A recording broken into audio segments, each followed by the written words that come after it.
The envelope was so thin I could see its crease under the lights. Someone clapped behind me. Someone else raised a phone, but all I heard was the faint rustle as my parents slipped it into my hand. 2 bills, nothing more. Your grandma sent this for you, they said, smiling for the room. Not for me. I kept my face still, letting the noise blur around the edges. The cake, the lights, the people, it all felt staged. What none of them knew was that this envelope wasn't the real gift. The real one was coming, and it would ruin the night. I learned early that some people in a family glow under every light, and some disappear even when they're standing in the same room. When I was 15, I tried to make myself visible. I spent 3 weeks sewing a dress for our school talent show, cutting fabric bought from the clearance bin at the craft store, staying up past midnight to trim the hem until it fell just right. The night before the event, I carried it into the living room, hopeful in a way I hadn't grown out of yet.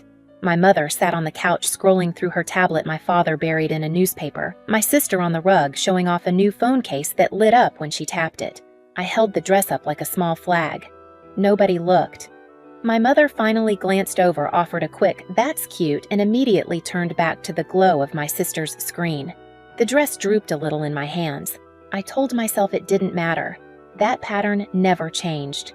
Every time I edged forward, something shiny in my sister's orbit pulled the room away from me. On my birthdays, I'd unwrap practical things: socks, a planner, a coat meant to last for years. My sister would tear through boxes of earrings, handbags, perfumes, the kinds of things my parents said were fun for a girl her age. When I brought home good grades, the papers stayed on the fridge for a single night before being replaced by a new receipt taped up for my sister's effort award. When my father needed someone to stay home with a sick relative, it was always me. When my sister wanted to skip a shift or drop a class, it was always excused. And then there was the money. My grandmother Eleanor lived 3 hours away in St. Louis. She sent cards often. They arrived in pale envelopes with her looping handwriting, always smelling faintly of lavender. I used to get excited when I saw them in the mailbox, thinking maybe she'd tucked in a few dollars or a note just for me. But my mother always opened them first. She'd stand at the kitchen sink, tear them neatly, slide the contents into her hand, and call it family support. A day later, my sister had new boots or a pair of earrings. Whenever I asked if Grandma ever sent anything for me, specifically, my father would tighten his jaw and say, "Don't question us, Joy. We know what's best." Little by little, I learned to stop asking. I started putting everything I felt into the margins of my sketchbook lines, silhouettes, outfits I imagined wearing on a life I didn't have yet. I'd sit on my bedroom floor, fabric scraps spread around me the same way other kids surrounded themselves with toys. The house outside my door buzzed with my sister's wants, my parents' justifications, the usual choreography. Mine stayed quiet. Looking back, I don't think there was a single moment when I decided to become invisible. It was more like the house trained me. Every small dismissal, every turned head, every envelope that never reached my hands, they folded me into the background until silence felt like the safest place to stand. That was the day I learned my place in this family, and it was a place that would follow me for years. The weeks after graduation felt strangely bright on the surface. My parents hosted small dinners, played cheerful music in the mornings, acted lighter than I'd seen them in years.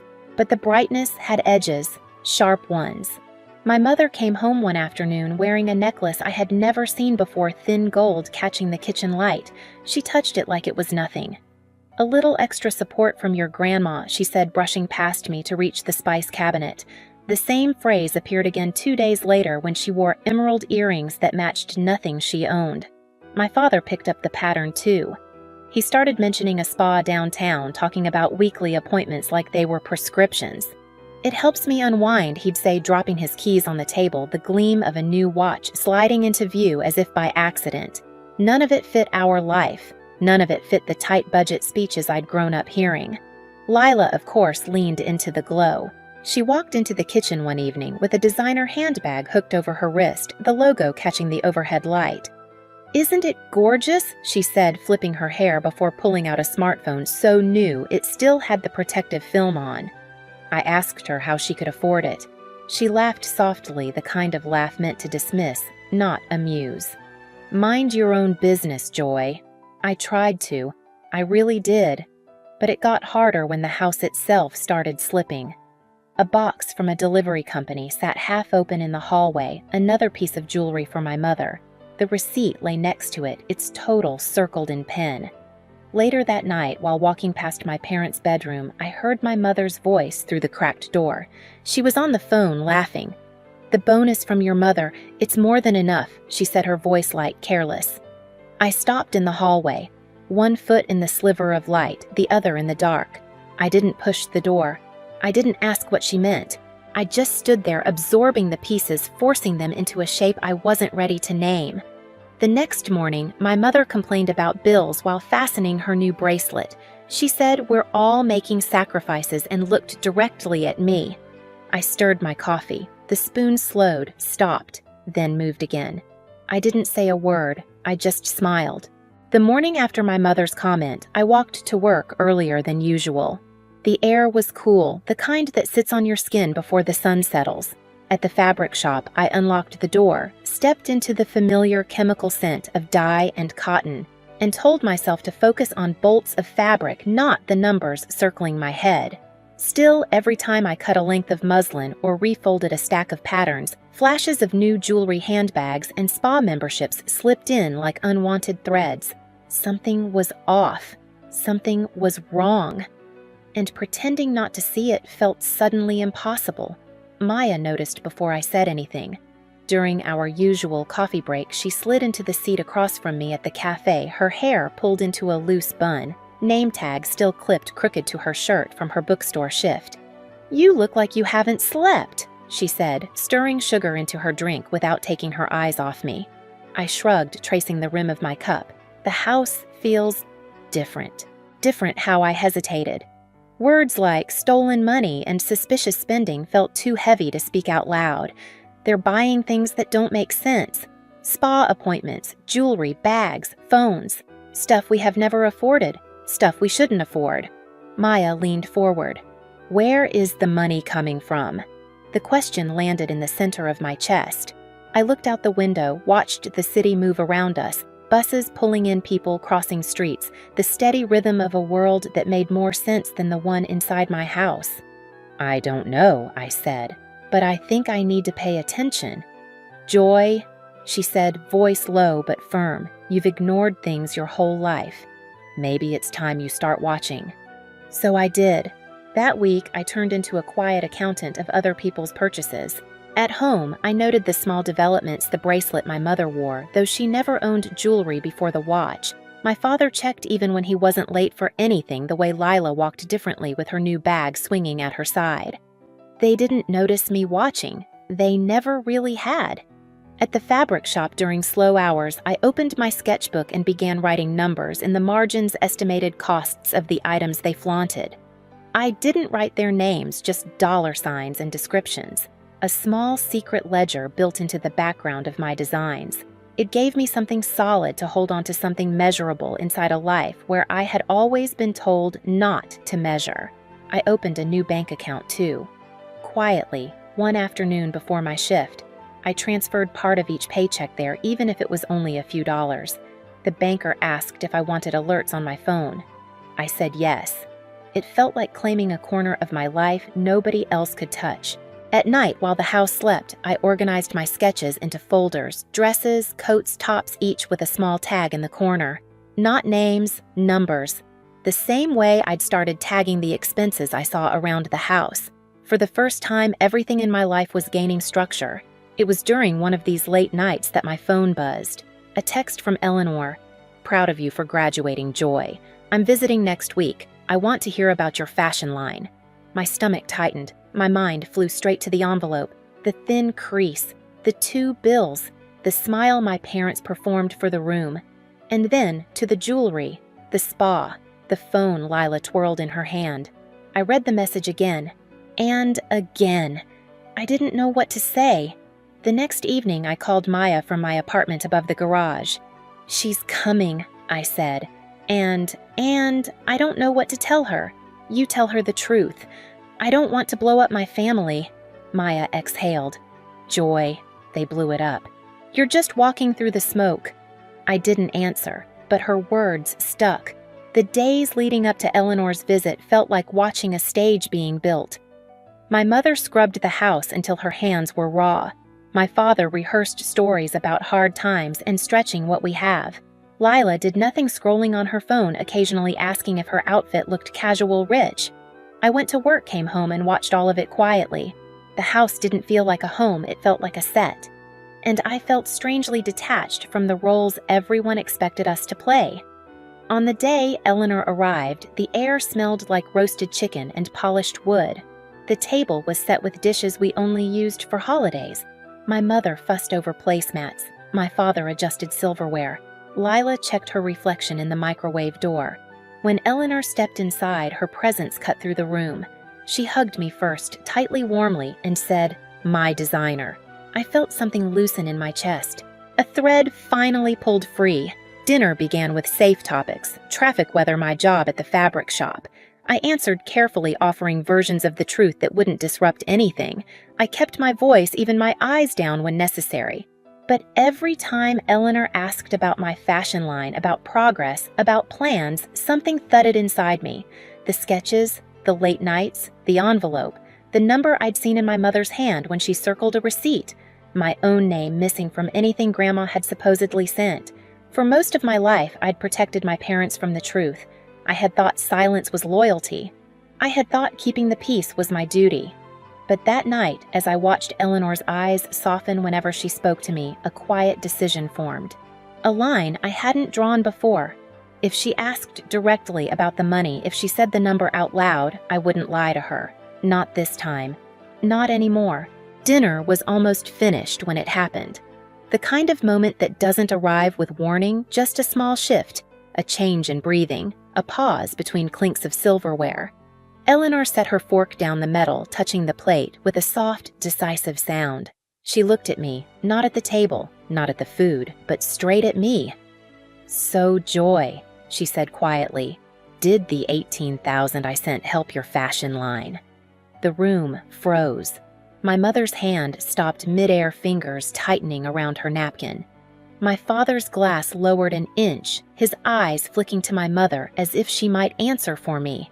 Lila's smile fell, her phone sliding slightly in her palm. I felt every heartbeat in my throat. For a second, I could hear nothing. No conversation from the neighboring house, no hum of the refrigerator, just the weight of her question hanging above the table. The number pulsed in the air like a siren no one could shut off. I thought of the envelope on my graduation day. 2 bills, nothing more. I thought of the necklace, the earrings, the spa appointments, the handbag swinging from Lila's wrist, all the unexplained luxuries, all the quiet explanations I'd swallowed. I lifted my eyes. "I only got 200, I said. 4 words, quiet, plain. But when they landed, the entire room changed shape. Eleanor's face shifted instantly, warmth draining, steadiness sharpening. She didn't shout, she didn't gasp. Her expression simply hardened, like something inside her snapped into place. She turned to my parents with a calmness that felt more dangerous than any raised voice.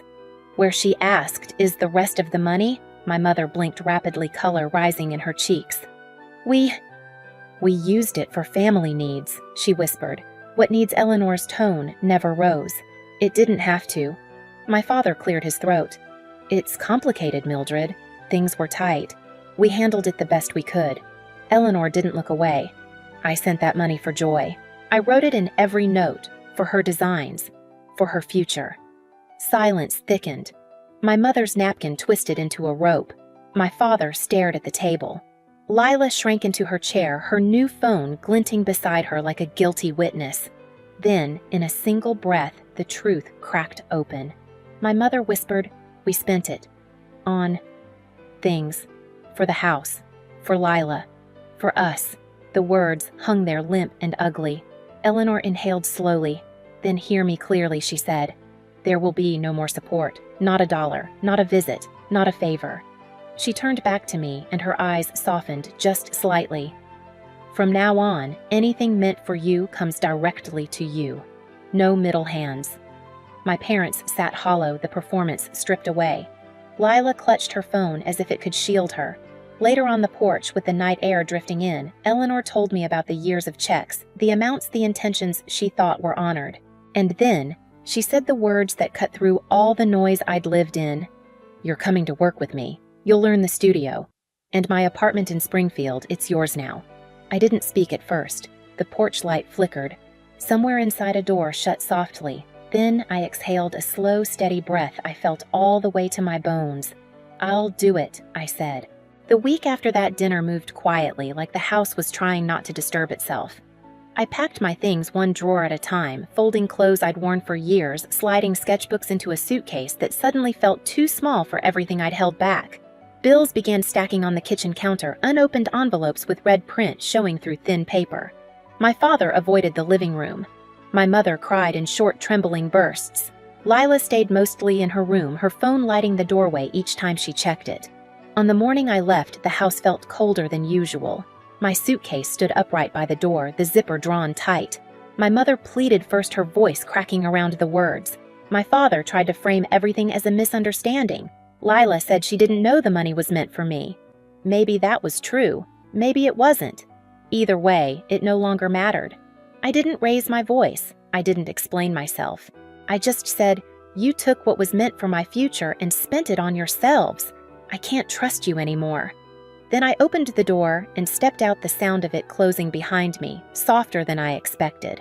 The apartment Eleanor gave me was small but bright. Morning light spilled across the floor, warming the blank walls, making the empty space feel like possibility instead of lack. I made coffee, sat at a small table by the window, and opened a fresh sketchbook.